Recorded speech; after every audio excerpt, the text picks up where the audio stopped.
Hello and welcome to part 5 of the RazorwireReviews Bat-a-thon Returns, and in this video I'm going to be talking about something a bit different, something I haven't really done before to this depth really. Basically, I've got a fan on because it's unbelievably hot and I just can't do without it. I'd just be a dribbling mess of sweat at the end of this thing if I didn't have the fan on me, so I apologise if the sound is distracting. I'll try and speak up a bit, but yeah, I'm going to be talking about Batman, the comic, the new run that started in November of 2011 as part of the New 52 phase for DC Comics. A bit of a history lesson. Both I'll talk about myself with comics and Batman after I tell you about the New 52. If you're not aware, I'm sure everyone is aware of this.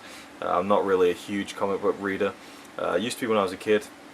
Again, I'll get into that, but yeah, the New 52 basically is a relaunch, a reboot of the entire DC Comics range that started in November 2011. I guess DC Comics were going through a bit of a slump with sales and things like that, and they decided, right, let's just reboot everything so that new fans that are coming in from like films like The Dark Knight Rises and stuff, they're going to kind of say, right, I want to read Batman, where do I start? There's like 700 issues. But if you say to them you can start with number 1 that just came out, then they're going to want to get back on board with that, and it's going to kind of like, again, just the purpose of reboot is to keep things going and give them a new kind of fresh spin and bring in new fans and things like that. And apparently it's been very successful for DC to reboot everything, and now Batman itself is up to about 43 issues, which feels a lot more manageable than if you were to say, right, I've got 700 odd comics to read through if I haven't read anything before. And that's kind of what I went through, because I'd never really read Batman. You know, I was a big fan of the films growing up. That was pretty much it. And when I did the RazorwireReviews Bat-a-thon in 2012, 3 years ago, I said, even at the very beginning of the series, I've not read any of the comics, so I've got no frame of reference as far as, you know, the films comparing to the comics. So that, you know, I just don't read them. It is what it is. But I got so into Batman during that original Bat-a-thon that I actually went out and read and bought The Dark Knight Returns, Year One, Nightfall, and I loved them. But I never really went further than that. I mean, those were kind of the big comics, the big kind of stories that people go back and look at from the 80s that kind of took Batman in a darker direction, have become classic, legendary graphic novels and comics, and they were turned into great animated movies as well, like Year One and The Dark Knight Returns had great animated movies by DC over the past few years. And I wanted to read more, but it was like, where do I start? There's so many issues of Batman, and then it goes back to 1940. You know, Batman first appeared ever. You know, the first appearance ever of Batman was in Detective Comics number 27 in 1939. Then he got his own comic in 1940, which was Batman number 1. And that went all the way up until, again, like the 2011, I guess. I don't know how many issues offhand, but it was, I think, at least 700 odd issues that had been running from the 40s. So it was like a 70-year run, you know, which is pretty crazy. And then they rebooted everything. Now they rebooted it. Batman is now younger in this New 52 timeline. He's about 5 years younger than any other Batman that we've had in the kind of the normal continuity. Again, I'm not one to talk about continuity with comics because I know nothing about like Batman in terms of the grand scheme of things. I'm just starting to get into it now in the history of it, and there's so many offshoots and things like that. And the New 52 is called that because there's 52 comics that were being relaunched and repackaged. So we had not just Batman, but you know, like Superman and Aquaman and all that. I'm assuming, I haven't looked into what all the New 52 comics are. But you don't just have Batman, which is the main one. You have Batman, you have Batman the Dark Knight, Batman Incorporated, Batman and Robin, Batwing, I think there's a Robin one, there's Nightwing, there's Batgirl, it just goes on and on. And Catwoman, I'm sure, probably has one. And so for me it was like, where do I start? Do I have to read all of them? You know, and we'll get to that later on. But Batman was where I started, so I went to number 1, which was released again November 2011, and it's kind of a younger Batman. He's only been around for about 6 years. It's kind of shady as to what counts as being continuity within the series, because later on, you know, in the run of the comic of the New 52 version of Batman, some people call it Batman Volume 2. You know, so you have Batman Volume 1 from 1940 to 2011, then Batman Volume 2 from 2011 to present. Yeah, I mean, some things happen throughout Batman Volume 2, I guess, where it kind of alludes to stuff that's happened in previous comics before the New 52. So you're kind of like, okay, so it kind of is its own thing, but it kind of still has things from the past. I mean, the very first issue, you have like Damian Wayne, so he's a part of the continuity. That's Bruce Wayne's son, and he's Robin in the New 52. Then Dick Grayson is there as Nightwing.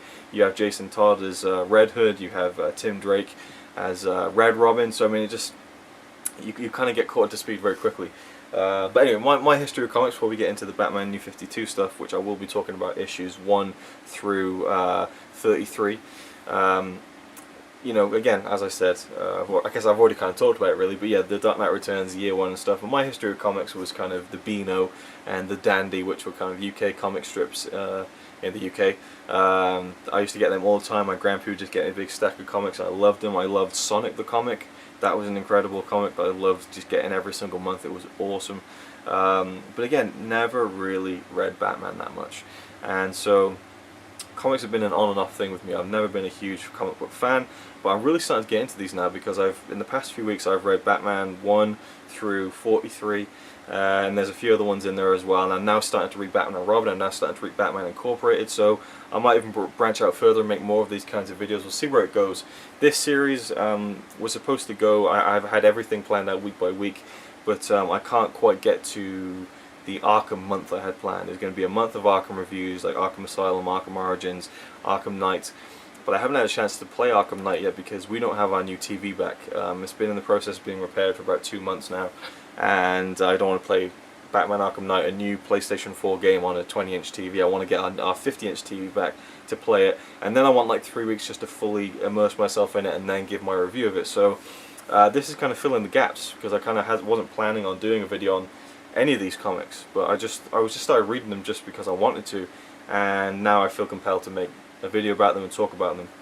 And I could go really in depth and talk about every issue probably. I mean, there's some things I've forgotten because I've read about 4 years worth of books in, I don't know, a few weeks. But I'll just kind of breeze through basically what goes on in the Batman New 52, and maybe I'll get into spoiler territory at the end of the video. So again, Batman number 1 opens November 2011, and it is written by Scott Snyder, and the artwork is by Greg Capullo. And these are the two guys who basically make Batman what it is today. They're the glue that holds it all together. Scott Snyder is the writer, and Greg Capullo is the main artist kind of thing, as far as I'm aware anyway. And the main storyline that kicks off the New 52 right off the gate is a completely new set of villains, and that's what I loved about it. The first story arc, which takes place over about a year, I think, and again I've got the issues up here to kind of remind myself of the key issues. So from issue 1 to issue 11, so that's again almost a year, we have a full arc called the Court of Owls. There's also kind of like a crossover event towards the end of that arc, which is called the Night of the Owls, which bleeds over into other New 52 titles like Nightwing number 7. You can read that, and it's part of the Night of Owls, which is the culmination of the whole thing, which is really cool. I think I haven't checked those out yet and read everything in the Night of Owls. That's something I really want to do, but I didn't have time to really do that, and again was just focusing on the main Batman comic first. So yeah, 11 issues that kind of span this epic story about the Court of Owls, which I loved, absolutely loved it. The Court of Owls is kind of this secret society that has been running within Gotham, or may have been running in Gotham for hundreds of years, and the whole idea of it is that Batman is a guy who thinks that he knows his city, he knows Gotham, he knows it inside and out. It's his city. He feels ownership over Gotham because of, you know, he's trolled it throughout all the nights and just knows every street, every alleyway, every sewer. He knows everything about it. He feels like he owns the city in a way, but he doesn't. He doesn't know everything, and that's what the Court of Owls is about. And it goes into how owls kind of prey on bats and stuff, and the kind of symbolism, which is really cool, but not overdone at the same time. And the story starts unraveling, like a murder takes place, and the Court of Owls is brought up, this little symbol of an owl, and Bruce is like, oh, you know, Court of Owls, it's a myth. And you know, even Dick Grayson says at one point, Nightwing, he says, you know, how can you be sure they don't exist? And he's like, I know they don't exist because I've looked for them before. And you're like, oh, and then it cuts back to him as a kid, and he's like researching the Court of Owls and stuff. It's awesome. And within this arc of the Court of Owls, there's some short stories at the end of every issue. I don't know what you call them. Again, not a big comic book fan or follower, so I don't know all the terms. But it's just like little stories at the end of the main stories every month. And there's a great one about Alfred Pennyworth, the Batman butler, his dad, and how he warns his son Alfred to never become a butler for the Waynes. It's really cool. It ties into the whole story. It's brilliant. I love all that stuff. Just the world building, the story building, and going back like to, you know, 1800s, and like Bruce Wayne's ancestor Alan Wayne, and how he, you know, may have run across the Court of Owls, and how the Court of Owls kind of dictate everything. And You see these really cool kind of pictures of the Court of Owls, kind of the societies with they have these kind of white owl masks that are really creepy, and you see these pictures throughout the years, throughout history, and I just really loved how it all unfolded. There's little bits and pieces going on here and there. I love the artwork, the way the Batman is drawn. For me, the highlight of the whole thing was probably issue number 5, which was a whole issue that takes place in this kind of underground maze, and it's just white walls, and there isn't even a ceiling, it's just all black. It's like really abstract stuff, really cool. Batman has been missing for 8 days. He's been down in this maze for 8 days, over a week, just going crazy basically. He's got nothing to eat, nothing to drink. There's water from a fountain, but he knows that it's kind of poison and stuff, and there's a big model of the city that he kind of stands over, and basically the Court of Owls are looking over him and just, you know, judging him. And then there's the main kind of Court of Owls figurehead, the main villain, known as the Talon. And the Talon has this suit, it's a bit like Batman's suit, and it's got like an owl mask. It looks awesome. I love Talon. And what I really loved was that Scott Snyder was given the reins to go, right, you're going to do Batman from issue number 1. And I've I listened to a podcast he did with Kevin Smith, which was great, by the way. You should check it out. It's called Fat Man on Batman. He does an interview with Scott Snyder on there, and he talks about how he initially didn't want to do it because it was so much pressure doing Batman number 1, you know. Excuse me. And I can see why there would be pressure there, obviously. But I love that he didn't just go to a Joker story right off the bat. He went for something new. He created his own kind of you know, villain, its own mythology, its own story and back history and everything. He does say though that DC said to him, you know, maybe you shouldn't go to like Joker to start off with. So it's not like Scott Snyder barged in saying I want to do something different right out of the gate. But he took that challenge and he ran with it, and I think it was great because there's kind of a hint of the Joker in the first issue, but then that's it. And I love that because, you know, to create something new that works and is great. I mean, for me, I can see maybe 10, 15 years time, maybe even sooner, we'll see a live action Batman film about the Court of Owls, and that would be awesome. I really want to see that film, you know. Love the whole Court of Owls storyline. The Night of Owls was great, the whole culmination of it. There's a great issue where he comes out in this massive kind of mega super metal Batman suit. It's awesome. Just a great arc. I really enjoyed it a lot. I loved Scott Snyder's writing. I think it worked really well. And also that issue number 5 I was telling you about, where Batman's in that maze. Like, it's really crazy and stuff, and he's like delusional. He's losing his mind. There's this room full of like portraits of like people that Court of Owls have kind of you know, done stuff to, whether they've killed them or not. And there's like a camera in there. And he's been in there for a week, and he realizes that he's been in that room more than once, and they've taken pictures of his face, and they keep putting the frames up, and he just sees himself slowly deteriorate. It's just brilliant stuff, great visual storytelling. And the Court of Owls culminates in issue number 11, and it's kind of a controversial ending to it because something gets revealed that's kind of, whoa, like that adds something to the whole Batman story, and a lot of people weren't big fans of that. I'll talk about that maybe at the end of the video, what I thought about that. Then issue number 12, I really liked issue number 12. It's completely different. It just took a complete departure from this big epic storyline, and it was about this girl called Harper Row, who I'm a big fan. I really like the character a lot.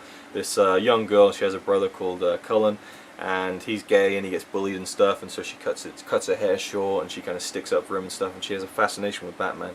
Actually, there's a great quote right here. I got this Batman wiki page up. It says, sometimes all it takes is a few words to change your life. For me, it took 7 words spoken in the dark. And that kind of opens up the story, and it's called Ghost in the Machine. And Batman's in it, and she has a fascination with Batman. That unfolds. It's just kind of like a one-shot story, and then Harper Row goes on to reappear later on. And she actually appeared during the Court of Owls arc. Just randomly, this girl who kind of saved Batman once, and so you get, oh, so that's who that was. I really like that. So issue 12 I really liked. And then issue 13 we get deep into some awesome Joker stuff. The Joker comes back, and this is an arc that takes place over, I think, 4 issues. It's from 13 to 17, I think. And yeah, and basically it's this 4-issue epic with the Joker, which makes you just think of like Year One, which is like a 4-issue epic in its own right. But yeah, it's called Death of the Family, which is a play on the classic storyline Death in the Family. And basically it's about Joker going after the whole Bat family, you know, Batman, Damian Wayne, Robin, you know, Jason Todd, Tim Drake, Batgirl, and Alfred even. And it's just, I mean, how do you do Joker differently? And they did it differently. opens up. Joker's been gone for a year in the story, and he turns up at the Gotham Police Department, and he steals his face, because a year ago when he disappeared, he cut his face off and left it there. So he turns up, he steals his face, and then we don't see him, and it's like this big reveal to see what, and he looks so disgusting.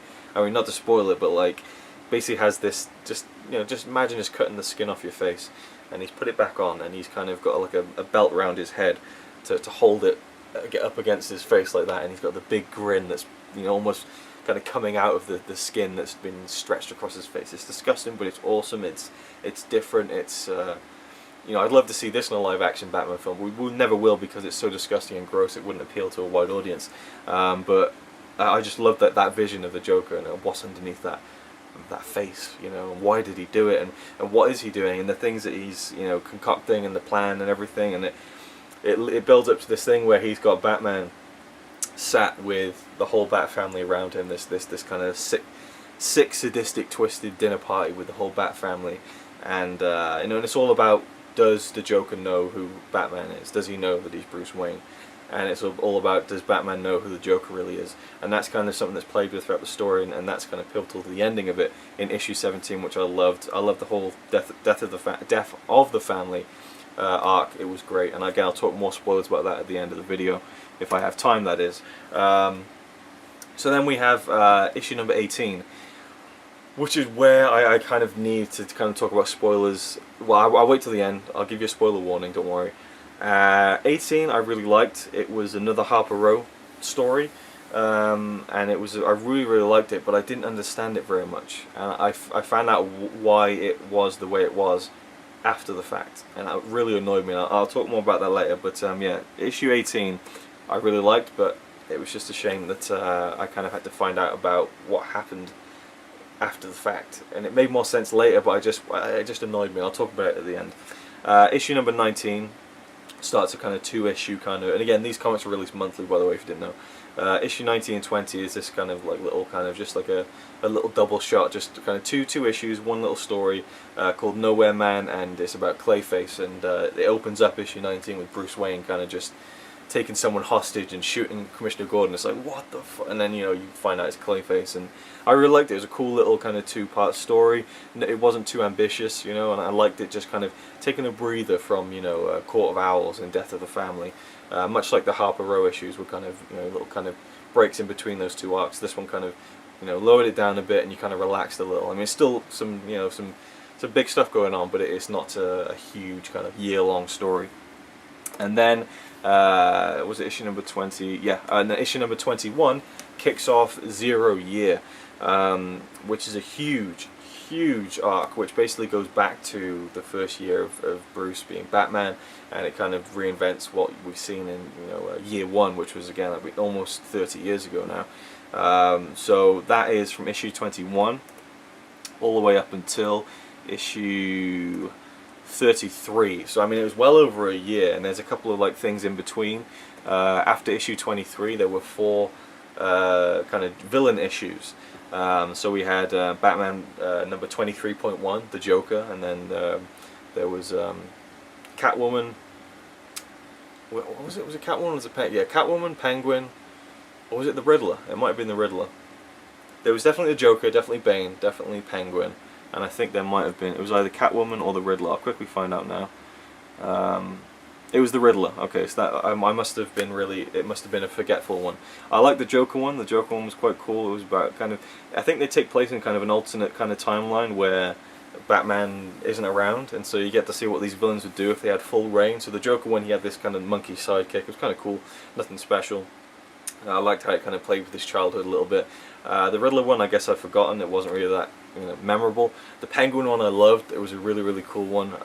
And then the Bane one was quite good as well, where he kind of gets his army and goes to invade Gotham, but then you don't see it happening. I don't know if there's like another comic book somewhere where you can read the rest of that Bane story. Maybe you can. Someone let me know. But yeah, those are kind of cool, 4 kind of cool offshoots during the whole 0 Year run, and also they took a break from 0 Year for issue number 28, which was a secret glimpse into Batman Eternal. So here's another Batman comic called Batman Eternal. So it goes into the future, and it shows you Batman working alongside with Harper Row, and Harper Row has become Bluebird. which is really cool. And I love this issue, and they kind of take down this thing that's going on with Selina Kyle, and yeah, I mean, Bluebird is firing this gun, and someone's like, I thought Batman didn't like guns or something, and he's like, yeah, well, she does, you know. Yeah, so I want to see more of that. I'll definitely probably read Batman Eternal at some point. But yeah, the 0 Year storyline, it goes back 6 years. You get to see Bruce Wayne locking kind of horns with the Red Hood gang, led by you know who, and that's kind of cool as well. And then it bleeds over into this other character called Dr. Death, who has been working on this biology stuff and the kind of this kind of mutation where bones come out and stuff. It's really cool, really interesting, and visually you know, exciting stuff. There's a great scene with Batman and Dr. Death on this weather balloon, and then also the Riddler is part of the whole thing, and the Riddler, you know, just basically destroys the city. I mean, it's epic. It is absolutely epic. And then basically, just imagine if you played the game The Last of Us. Imagine Gotham if it was in the world of The Last of Us, and you know, Bruce has got to kind of come back with hardly any stuff at his disposal, any gadgets or anything, to fight back against the Riddler. And it's I love the whole 0 Year arc. It was fantastic. You know, how do you redo year one? But I thought it was awesome. And again, it kind of goes into the relationship between Commissioner Gordon and Batman, and how Commissioner Gordon gets on the side of Batman, basically. And I really like that. And also during the whole run, I forget where it was. Actually, I'll find that now on the master list. Between issue 12 and 13, there was issue number 0. It went back to kind of the very beginnings of Bruce Wayne, and it kind of is like a kind of a prelude to 0 Year. And so that came out in late 2012, and I think it ends saying, you know, find out more in 2013. So it's kind of like the prologue to 0 Year, and I really like that one as well. You got to see kind of Tim Drake and Jason Todd. Was it Jason Todd? No, yeah, Jason Todd, Tim Drake, and Dick Grayson. You got to see them doing what they were doing before they kind of teamed up with Batman, which is cool. Yeah, so 0 Year, loved it, great. Loved how the Riddler came into it and his riddles and stuff. And it was a good Riddler story, I thought. And yeah, I'm going to leave it there for now. That ends with issue 33, 0 Year. And after that, it goes on to Endgame, which was epic. And I'll probably make another video about that if you guys like this one. Maybe I'll do it as a future installment of the Bat-a-thon. But overall, I love the comic. I haven't really read an issue I didn't like. There's been a couple of like the short stories at the end of issues I haven't really liked that much, particularly the one I think in well, it's coming up actually, so I won't talk about it, but in Endgame. But yeah, so we basically Batman New 52. The 4 big ones are Court of Owls, Death of a Family, 0 Year, and Endgame, which finished this year, and now there's a new storyline going on, which I'm up to date with. Maybe I'll kind of come back to this like next year sometime, so I can talk about kind of Endgame and the storylines going on now, and kind of get more to talk about. But the thing I want to talk about in terms of spoilers, so again, if you haven't read any of these, you don't want to hear any of the big stuff, then you know, you can stop watching now. Thank you for watching everything. But Damian Wayne dies in Batman Incorporated, and that kind of runs alongside. Again, I don't really know the continuity of what is it all running? You know, is Batman and Robin the same timeline? I don't really know. But in Batman Incorporated, Damian Wayne dies, and this is after Death of a Family. And so when you get to issue, what was it, 18? Or issue, issue 18. The front cover kind of alludes to the fact that Damian Wayne has died, but I was like, but he hasn't, you know, he didn't die in Death of a Family, so what's this? And, you know, Harper Row kind of consoles Batman in it, and, you know, he seems depressed, and he's upset, and he's kind of being, you know, he's being careless, fighting criminals, and I'm like, well, what's going on? Now it makes sense, because his son died. His son died. And I was just thinking, why didn't they have that in Death of a Family, surely? But then, obviously, you know, it's different writers and different kind of comics and things, but I just hated that the whole Damian Wayne death in Batman Incorporated wasn't really, it just didn't seem telegraphed to me. Obviously, if you're following along with these at the time, you're going to hear things, maybe, I don't know, but I just felt so kind of shortchanged that I was dedicated to reading these Batman issues, and I missed such a huge part of the story. And for about 3 or 4 issues, you know, he's mourning the loss of his son. There's a great moment where he's sitting down watching recordings of him and Damian out, you know, kind of fighting crime, and he's sitting there and he's tears rolling down his face, and Alfred sits and watches the videos with him. I'm like, well, I thought, is he upset because Damian's grown up? No, he's upset because he died. And I just thought it was really annoying that I didn't find out until after the fact, but it's just one of those things, I guess. Other spoiler stuff, of course, the Talon, or one of the many Talons actually, in the Court of Owls was Thomas Wayne. It was Bruce Wayne's brother, supposedly, but it was very ambiguous as to whether he really was, or whether he was just lying. I really liked it, people didn't. I was a fan of it, I liked it, it was cool. It was kind of like a holy shit kind of thing. Death of a Family, you know, it almost seems like Joker has cut off the faces of all the Bat family, and it's really fucked up, but I love the ending where he's holding Joker over the edge of the Batcave cliff and he falls, and Joker is terrified of knowing who he is, because Batman's like, I know who you are, and he's like, no, don't tell me, and you know, I love that. And also the idea that Joker kind of is too scared to know who Batman is, because then it'll kind of all be over for him, kind of.